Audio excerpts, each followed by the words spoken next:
नमस्कार श्रोताओं, रेडियो धारावाहिक के क्रम में हम आपको सुनवाने जा रहे हैं नूपुर के स्वर। 13 कड़ियों वाला हमारा ये धारावाहिक महाकवि इलंगो अडिगल के महाकाव्य सिलप्पधिकारम पर आधारित है। ईसा की द्वितीय शताब्दी में लिखा गया ये महाकाव्य भारतीय साहित्य की अनमोल रचना है, जिसमें दक्षिण भारत के ऐतिहासिक जीवन का चित्रण हुआ है। ये कथा ईसा की दूसरी शताब्दी के 50वें वर्ष की है। आइए आज सुनते हैं इस धारावाहिक नूपुर के स्वर की 7वीं कड़ी। कन्नगी कोवलन के लौटने में इतना अधिक विलंब होता देख बहुत व्याकुल हो जाती है और रोने लगती है। उसका रोना सुनकर उसकी आतिथेय माधुरी उसे कहती है कि वो हाट जाकर उसके पति के बारे में पता करके आएगी। माधुरी हाट जाती है तो उसे कोवलन के साथ घटी दुर्भाग्यपूर्ण घटना का पता चलता है। ये सब जानकर वो सन्नाटे में आ जाती है। वापस लौटकर वो अपनी बेटी से कहती है कि उसमें कन्नगी को ये समाचार देने का साहस ही नहीं है। कन्नगी मां बेटी का ये वार्तालाप सुन लेती है और बेसुध हो जाती है। चेतना लौटने पर वो पति के साथ सती होना चाहती है, किंतु कोवलन की आत्मा उसे ऐसा करने से रोक देती है। उधर मदुरै की महारानी एक बहुत भयानक स्वप्न देखकर भयभीत हो जाती है और अपनी सखी को इस बारे में बताती है। अब आगे। नूपुर की झंकार गूंजे, नूपुर की झंकार, कन्नगी और कोवलन की कथा का ये सार, माधुरी के मन की व्यथा है अपार, सती कन्नगी का अनूठा ये श्रृंगार, सदियों से सुनता आया सारा संसार। नूपुर की झंकार गूंजे, नूपुर की झंकार।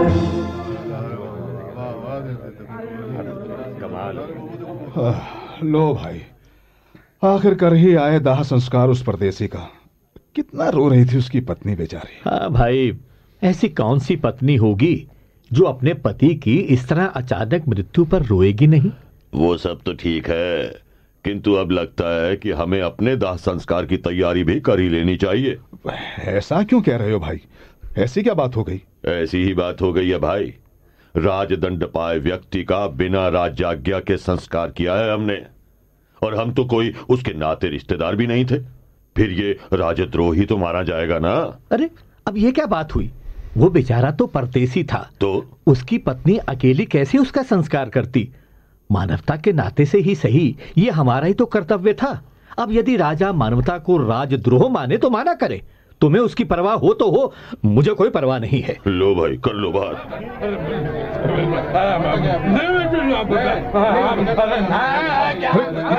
ये कैसा शोर है?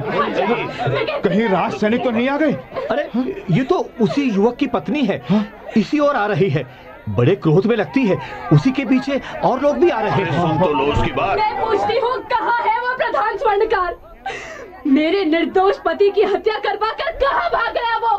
कहाँ है वो? बहन, प्रधान स्वर्णकार को तो कल से किसी ने यहाँ देखा ही नहीं। मुझे कोई बताएगा कि क्या हुआ था यहाँ?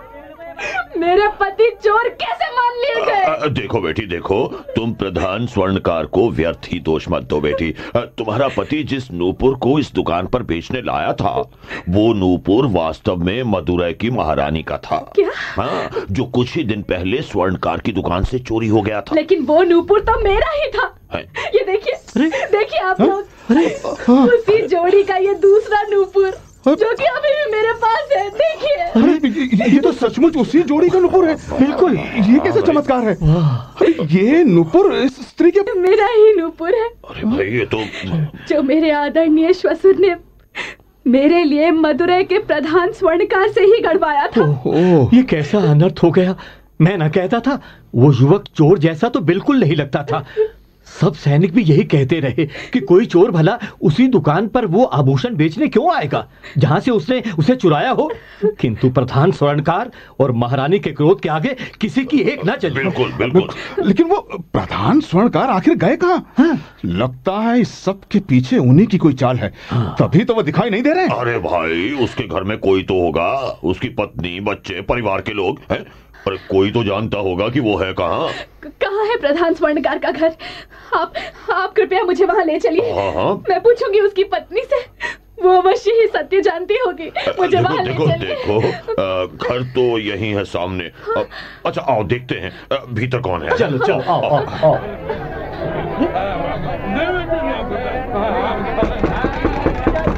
लगता है भीतर कोई भी नहीं। क्या? अरे ऐसे कैसे हो सकता है? दरवाजा तो भीतर से ही बंद है। जो कोई भी भीतर है वो तुरंत बाहर आ जाए, अन्यथा मेरा क्रोध समूचे परिवार का सर्वनाश कर देगा। बहन ऐसा मत करना। मेरी आत्मा पर तो वैसे ही इतना बोझ है, मैं पहले ही ग्लानि से मरी जा रही हूँ। सती का श्राप तो हमारे वंश का ही विनाश कर देगा। तुम हमें क्षमा कर दो हमें। तुम्हें क्षमा न करने से मेरे पति तो लौट कर नहीं आने वाले ना। मेरा जीवन तो नष्ट हो ही चुका है, किंतु मैं ये जानना चाहती हूँ कि तुम्हारे पति ने ऐसा क्यों किया। मेरे निर्दोष पति ने आखिर उनका ऐसा क्या बिगाड़ा था कि वो उनकी जान के ग्राहक बन गए। बहन, मेरे पति से अपराध हुआ है, घोर अपराध।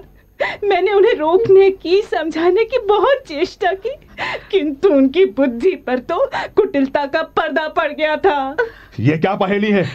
यदि तुम सत्य जानती हो तो उसे स्पष्ट शब्दों में कहो, नहीं तो ईश्वर की सौगंध हम इस दुकान में आग लगा देंगे। नहीं, मैं बता तो रही हूँ ना। मैं बता रही हूँ सारी बात। वास्तव में मेरे पति ने महारानी के लिए बहुमूल्य नूपुर का जोड़ा बनाया था। ठीक वैसा ही जोड़ा पुहार के एक सेठ ने अपनी पुत्रवधू के लिए भी बनवाया था। इसी बीच महारानी के एक नूपुर का एक रत्न निकल गया और उन्होंने उसे ठीक करवाने मेरे पति के पास भेज दिया। तो लालच में आकर मेरे पति ने उस नूपुर को पिघला दिया और महल में सूचना भेज दी कि नूपुर चोरी हो गया। इतना दुस्साहस, आगे कहो। मेरे पति ने सोचा था कि चोरी की बात कह देने से बात टल जाएगी, किंतु महारानी को वो आभूषण अत्यंत प्रिय था, अतः उन्होंने चोर को खोजकर उसे कड़ा दंड देने की ठान ली। और उसी बीच वो बेचारा मुसीबत का मारा परदेसी अपनी पत्नी का नूपुर बेचने यहीं आ पहुंचा और मौका देखकर प्रधान स्वर्णकार ने चोरी का आरोप उसी पर लगाकर उसकी हत्या करवा दी। है ना यही बात? और मेरे निर्दोष पति स्वयं अपने ही आभूषण की चोरी के आरोप में अपने प्राणों से हाथ धो बैठे। किसी ने उनसे कुछ पूछा तक नहीं, उनकी बात को सुना तक नहीं। बहन मैं मानती हूँ मेरे पति से अक्षम्य अपराध हुआ है, किंतु तुम विश्वास मानो कि मैंने उन्हें ऐसा करने से रोका और तुम्हारे पति के प्राण बचाने का प्रयास किया था। लेकिन मेरे पति ने मुझे ये कहकर रोक दिया कि यदि मैंने ऐसा किया तो अपना सुहाग खो बैठूंगी। वो तो तुम वैसे भी खो ही दोगी। नहीं। जब महाराज के पास ये सूचना पहुंचेगी तो तुम्हें क्या लगता है कि वो तुम्हारे पति को जीवित छोड़ देंगे? नहीं। स्वर्णकार तो कुटिल बुद्धि और लालच का शिकार हो गया था, किंतु इस सारी घटना में महाराज का ही क्या कम दोष है? इतने बड़े नगर का राजा क्या इसी प्रकार किसी एक व्यक्ति की कही एक पक्षीय बात सुनकर इतना बड़ा निर्णय ले लेता है और बिना कुछ सोचे समझे या दूसरे पक्ष की बात सुने प्राण दंड का आदेश दे देता है? कहिए। बात तो सही है। इस युवती की बात सत्य है। बिल्कुल। स्वर्णकार ने तो स्वयं को बचाने के लिए इतना बड़ा षड्यंत्र रच ही लिया था, किंतु महाराज को तो चाहिए था कि वो आदेश देने से पहले पूरी बात की जांच पड़ताल करके किसी निर्णय पर पहुंचते। बिल्कुल भाई, उन्होंने बिना सोचे विचारे ही प्राण दंड देकर एक निर्दोष परदेसी के प्राण हर लिए। भैया सुनो, क्या तुम मुझे महाराज के पास ले चलोगे? नहीं नहीं नहीं नहीं बहन, नहीं बहन, ऐसा मत करना, ऐसा मत करना। मैं तुम्हारे पाँव पड़ती हूँ, मुझ पे दया करो, मेरे बच्चे पे दया करो, दया करो। अब ये कौन सा न्याय है?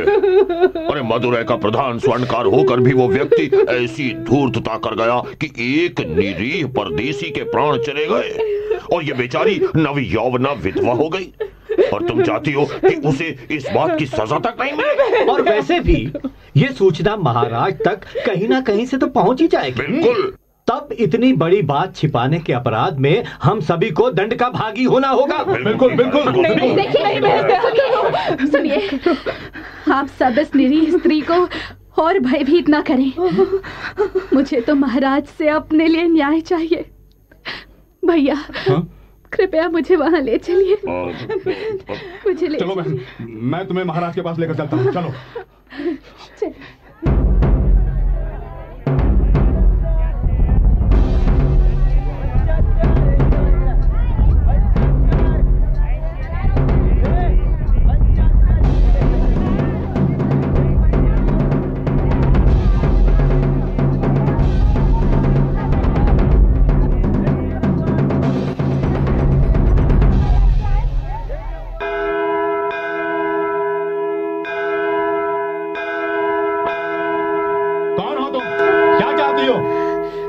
कौन हो जो मुझसे ये प्रश्न कर रहे हो? मैं महाराज का सेवक हूँ। हो, तो क्या तुम इतना भी नहीं जानते कि ये घंटा क्यों लगाया गया है और क्यों बजाया जाता है इसे? तुम मेरा अपमान कर रही हो स्त्री। मैं जानता हूँ कि ये घंटा प्रजा के लिए लगाया गया है और इसे कोई भी व्यक्ति किसी भी समय बजाकर महाराज से न्याय मांग सकता है, किंतु उससे पहले मेरा यह कर्तव्य है कि मैं उस व्यक्ति के बारे में सब जानकारी लेकर महाराज को बताऊं, ताकि यह तय किया जा सके कि वो व्यक्ति वास्तव में महाराज के न्याय का अधिकारी है भी या नहीं। बस दरबान बस। यदि मैं महाराज के न्याय की अधिकारी नहीं तो फिर यह भी जान लो कि इस जगत में कोई भी किसी के भी न्याय का अधिकारी नहीं। जाओ और जाकर कहो अपने महाराज से कि पति के वियोग में शोकग्रस्त एक स्त्री अपना एक नूपुर हाथ में लिए द्वार पर खड़ी अपने लिए न्याय की मांग कर रही है। शीघ्र जाओ दरबान, वरना इस सती के श्राप से तुम भी बच नहीं पाओगे। अब खड़े खड़े हमारा मुंह क्या देख रहे हो? जाओ जल्दी और महाराज को सूचना दो। जाता हूं, अभी जाता हूं।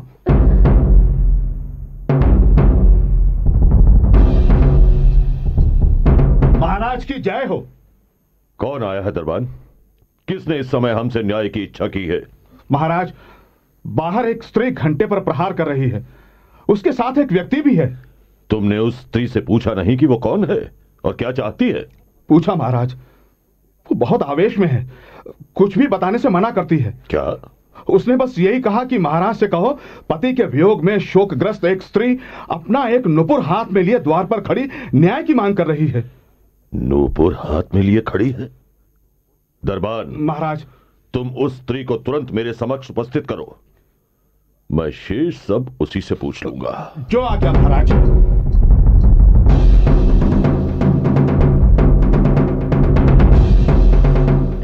चलो चलो, तुमको भीतर बुलाया है। चलो बहन चलो।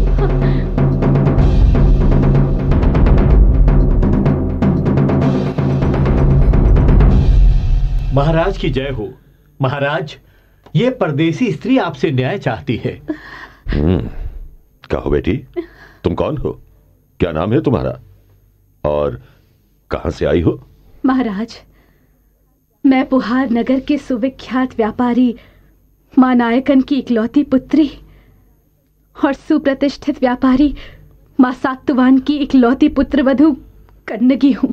अच्छा अच्छा, उन्हें तो मैं व्यक्तिगत रूप से जानता हूं। व्यापार के सिलसिले में उनका मदुरै आना जाना बना रहता है और कभी कभी राजमहल में भी आना होता है। तुम उनकी पुत्री हो तो मेरी भी पुत्री समान हुई। कहो बेटी, तुम्हें क्या कष्ट है? महाराज, आपकी ये पुत्री समान स्त्री आज विधवा रूप में आपके सामने खड़ी है। क्या? मुझे आपसे अपने लिए न्याय चाहिए महाराज। विधवा के रूप में? ओह, कितने दुख की बात है। तुम्हारे पति का स्वर्गवास कब और कैसे हुआ बेटी? महाराज, आपने मेरे निर्दोष पति को प्राण दंड दिया है। आपके सैनिकों ने मेरे पति की हत्या की है महाराज। तुम्हारे पति को मैंने प्राण दंड दिया? लेकिन क्यों? इस नूपुर की चोरी के आरोप में। ये नूपुर तो महारानी का है। ये तुम्हें कहां से मिला? ये नूपुर महारानी का नहीं है महाराज, ये मेरा नूपुर है, मेरा। तुम्हारा? मेरे आदरणीय श्वसुर ने मेरे लिए ये नूपुर विशेष रूप से मदुरै के प्रधान स्वर्णकार से गढ़वाया था, बिल्कुल महारानी के नूपुर जैसा। तो क्या तुम्हारे ही पति को प्रधान स्वर्णकार ने चोर कहकर पकड़वाया था और उसके पास तुम्हारा नूपुर था? जी महाराज, मेरे पति तो वहां पर उस नूपुर को बेचने गए थे। किंतु पुत्री कन्नकी, तुम्हारे पति को ऐसी क्या विवशता आ पड़ी थी कि वो तुम्हारा नूपुर बेचने निकल पड़ा? महाराज, मेरे पति अपने दम पर कुछ करके दिखाना चाहते थे। हम लोग घर से व्यापार के लिए चले थे। धनाभाव के कारण समस्या आई तो मैंने अपने पति को अपना एक नूपुर बेचने के लिए दे दिया। नूपुर बेचने के लिए? बस ये सोचकर कि इस नूपुर को गढ़ने वाला ही इसका सही मूल्य दे पाएगा, मेरे पति प्रधान स्वर्णकार के पास गए थे। ओह, कैसी विचित्र बात है। किंतु बेटी, यदि वो नूपुर तुम्हारा था तो स्वर्णकार ने इतने विश्वास से कैसे कह दिया कि तुम्हारा पति ही महारानी के नूपुर का चोर है? महाराज, क्या आपको लगता है कि कोई भी चोर इतना मूर्ख होगा कि जिस दुकान से उसने आभूषण चुराया हो वही बेचने चला जाएगा? ये बात तो तुम्हारी 100% सच है बेटी, किंतु उस समय वो नूपुर हमारे सामने था और ये विचार हमारे मन में आया ही नहीं कि वैसा बेजोड़ नूपुर और किसी का भी हो सकता है। पर अब हम ये सोच रहे हैं कि वो स्वर्णकार तो इस बात को भली भांति जानता था, क्योंकि ये दोनों जोड़ी नूपुर उसी ने गढ़े थे। फिर उसे भ्रम कैसे हो गया? मैं बताता हूं महाराज। स्वर्णकार को कोई भ्रम नहीं हुआ, उसने जानबूझकर ऐसा किया ताकि अपनी जान बचा सके। ये क्या कह रहे हो तुम? और तुम कैसे जानते हो ये सब? मुझे ये सब स्वयं स्वर्णकार की स्त्री ने बताया। भरे हाट में उसने सबके सामने ये माना कि इस स्त्री का पति निर्दोष था। क्या बताया उसने? मुझे विस्तार से बताओ। महाराज, वास्तव में दोषी स्वयं स्वर्णकार था। वो कैसे? महाराज, जब महारानी का नूपुर ठीक होने के लिए प्रधान स्वर्णकार के पास गया तो उसने लालच में आकर नूपुर को गला दिया। उसने सोचा था कि वो कह देगा कि नूपुर चोरी हो गया और बात टल जाएगी, किंतु जब उसने देखा कि महारानी चोर को पकड़वा कर दंड देने का हट कर बैठी हैं तो वो बहुत घबरा गया। इसी बीच उसके सौभाग्य से वो बेचारा परदेसी अपनी पत्नी का नूपुर बेचने वहां चला आया। बस स्वर्णकार ने अपनी जान बचाने के विचार से महल आकर कह दिया कि नूपुर और उसका चोर दोनों मिल गए हैं। और उन्हें यह भी मालूम था कि महारानी का नूपुर मोतियों से बना है, कन्नगी के नूपुर में जो रत्न है वो सब माणिक्य है। देखिए महाराज, देखिए मेरे नूपुर को, इसमें जो रत्न है ये सब माणिक्य है। तोड़ कर देखिए इसे। ये मैंने क्या कर दिया? मेरे विवेक को क्या हो गया था? अरे बिना कोई जांच पड़ताल किए मैंने एक निर्दोष व्यक्ति को प्राण दंड दे डाला। महाराज, मेरे पति अकारण ही मृत्यु दंड पा गए और वो धूर्त स्वर्णकार न जाने कहां चला गया है। बेटी, महाराज, अब मैं आपके पास अपने लिए न्याय मांगने आई हूं महाराज। हाँ, कहो पुत्री, कहो मैं तुम्हारे लिए क्या कर सकता हूं? ये राजपाट, धन दौलत, मुझे इन सब की कोई चाह नहीं महाराज। आप मुझे मेरा सुहाग लौटा दीजिए। मेरा पति मुझे वापस दिला दीजिए महाराज। परंतु ये कैसे संभव है पुत्री, कैसे संभव है ये? क्यों महाराज, आप केवल जीवन लेना जानते हैं, देना नहीं? नहीं पुत्री। महाराज, यदि आप किसी को जीवन दे नहीं सकते तो फिर किसी के प्राण लेने का अधिकार आपको किसने दिया? कहिए। महारानी के हट के आगे आपका विवेक कैसे छोटा पड़ गया महाराज? पुत्री, उन्होंने कहा प्राण दंड दो और आपने दे दिया। ये भी नहीं सोचा कि पता तो लगा ले, कदाचित वो व्यक्ति चोर हो ही नहीं। क्या इसी विवेक बुद्धि के बल पर आज आप इतने बड़े राज्य का शासन चलाते हैं? नहीं पुत्री, नहीं, नहीं। शांत हो जाओ बहन, शांत। क्रोध के आवेग में तुम ये मत भूलो कि तुम हमारे महाराज से बात कर रही हो। कैसे शांत हो जाऊं मैं, कैसे शांत हो जाऊं मैं भैया? मैंने अपना निरपराध पति एक विवेकहीन व्यक्ति के कारण खो दिया है।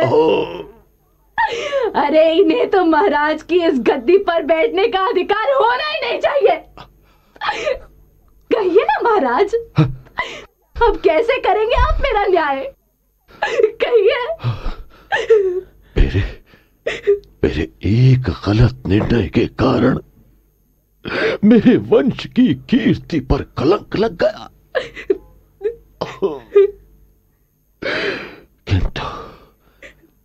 किंतु तुम्हारा न्याय मैं अवश्य करूंगा पुत्री, अवश्य करूंगा। जिस महारानी के हट के कारण तुमने अपना सुहाग खोया, उस महारानी को इसी घड़ी विधवा होना होगा, विधवा होना होगा। इन प्राणों को अब इस कलंकित शरीर में बंदी बनाकर रखना मेरे लिए संभव नहीं है, संभव नहीं है।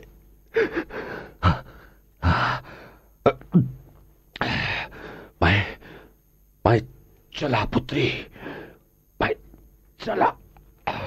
यदि हो सके तो मुझे क्षमा कर देना।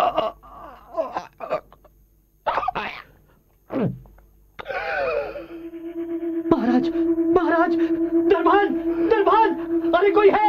महाराज, क्या हुआ? क्या हुआ? तुरंत वेदराज को बुलाओ। क्या हुआ? महाराज, वेदराज को संभालिए।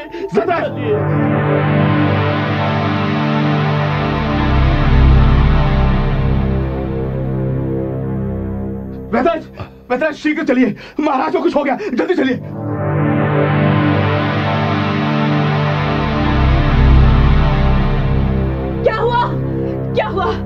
क्या हुआ महाराज को?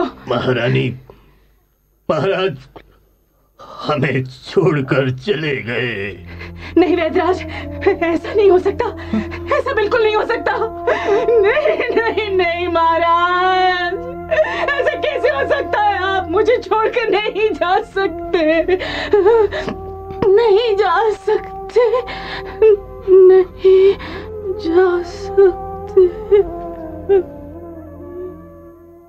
अरे महारानी तो अचेत हो गई। वेदराज कुछ कीजिए। अब करने को कुछ शेष है ही नहीं। क्या? महारानी के प्राण पखेर उड़ गए हैं। सती स्त्री अपने पति के साथ ही स्वर्ग गमन कर गई। महारानी, भगवान, ये सब क्या हुआ? अब तो तुम्हारा क्रोध शांत हो गया ना?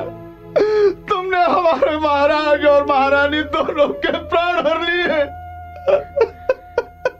मैंने कुछ नहीं किया, ये उनके पाप का प्रायश्चित है।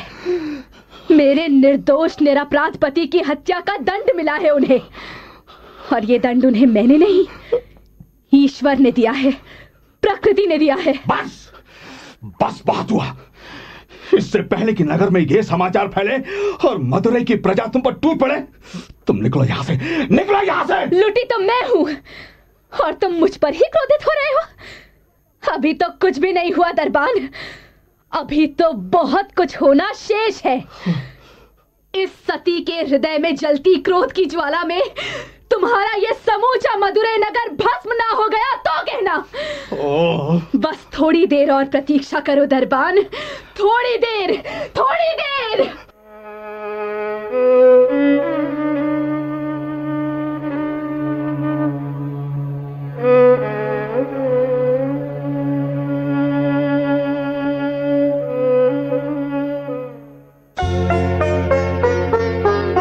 नुपुर की झंकार गूंजे, नुपुर की झंकार, कन्वी और कोबलन की कथा का ये सार, माधुरी के मन की व्यथा है अपार, सती कन्वी का अनूठा ये श्रृंगार, सदियों से सुनता आया सारा संसार। नुपुर की झंकार गूंजे, नुपुर की झंकार। अभी आप सुन रहे थे धारावाहिक नूपुर के स्वर की 7वीं कड़ी। ये धारावाहिक महाकवि इलंगो अडिगल के महाकाव्य सिलप्पधिकारम पर आधारित था। नाट्य रूपांतरकार थे डॉक्टर वे नल्लतंबी, आलेख ब्रजलता, निर्देशक कमल दत्त, प्रस्तुतकर्ता AR कृष्णमूर्ति। भाग लेने वाले कलाकार थे कीमती आनंद, पल्लवी भारती, अश्विनी वालिया, सुरेंद्र सागर, निरुपमा वर्मा, हेमा सिंह, केदारनाथ, श्याम अरोड़ा और शोभना। इस धारावाहिक का अगला भाग अगले हफ्ते इसी दिन इसी समय प्रसारित किया जाएगा। प्रस्तुत है उसकी एक झलक। क्यों भाई, कुछ सुना तुमने? किस बारे में? उस स्त्री कन्नगी ने महाराज और महारानी के मृतक शरीर के निकट खड़े होकर मदुरै नगर को जलाकर भस्म कर देने का प्रण लिया है। हम तो पहले ही अपने महाराज और महारानी के इस आकस्मिक निधन के कारण शोकग्रस्त और भयभीत हैं। अब हम पर ये और अत्याचार क्यों? उस बेचारी स्त्री के साथ जो हुआ वो भी तो ठीक नहीं था। किंतु हमने उसका क्या बिगाड़ा है? ये सारा किया धरा तो उस स्वर्णकार का है जो न जाने कहाँ जाकर छुप गया है। उसके किए की सजा हम क्यों भुगते? वो सती स्त्री अपने पति के वियोग के दुख से व्याकुल होकर अपना मानसिक संतुलन खो बैठी है। शायद उसका क्रोध तो किसी प्रकार भी शांत नहीं हो रहा है। अब क्या करें? क्या उसके क्रोध से बचने का कोई उपाय नहीं है? अरे कुछ तो सोचो भाई, इससे पहले कि उसके क्रोध की ज्वाला हम सबको भस्म कर दे। हम उस पर पहरा बैठा देते हैं। अभी आप सुन रहे थे धारावाहिक नूपुर के स्वर की 7वीं कड़ी। ये धारावाहिक महाकवि इलंगो अडिगल के महाकाव्य सिलप्पधिकारम पर आधारित था। नाट्य रूपांतरकार थे डॉक्टर वे नल्लतंबी, आलेख ब्रजलता, निर्देशक कमल दत्त, प्रस्तुतकर्ता AR कृष्णमूर्ति। भाग लेने वाले कलाकार थे योगेंद्र टिक्कू, पल्लवी भारती, दीपा रॉय, कीमती आनंद, अश्विनी वालिया, सुरेंद्र सागर, निरुपमा वर्मा, हेमा सिंह और शोभना। इस धारावाहिक का अगला भाग कल इसी समय प्रसारित किया जाएगा।